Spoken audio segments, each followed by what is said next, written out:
Well, thank you very much for having me. First of all, I listened very carefully to what the Excellency the General had to say. Couple of points to start with.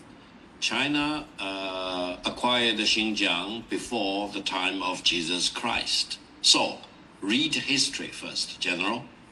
And secondly, Tibet became part of China about 800 years ago. Again, read about history. When you talk about invasion of Tibet, it's not done by China. China and Tibet became one country about 800 years ago. That's the basic historical facts you need to study. I know you study the military, but studying military without historical context will not make you a great military leader. That's the first point. The second point, you talked about China and Pakistan. China-Pakistani friendship and cooperation are established on solid rocks. It will never be shaken by any force in the world. So no country in the world should second guess China-Pakistani solidarity and friendship and brotherhood and sisterhood. And such brotherhood and sisterhood did not just start in May 2025. It started quite a few decades ago.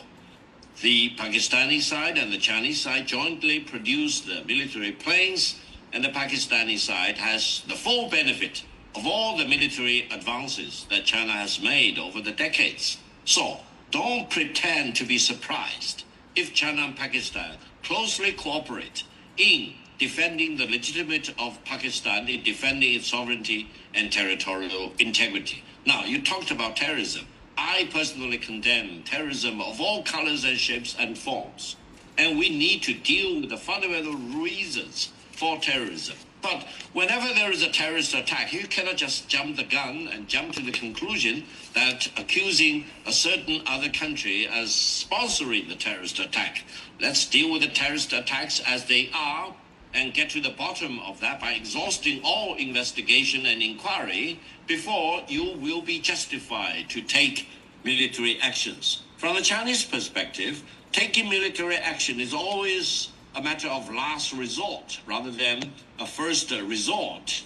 And I think it will be completely unjustified for India to jump the gun and to attack another country by claiming that that country is behind whatever terrorist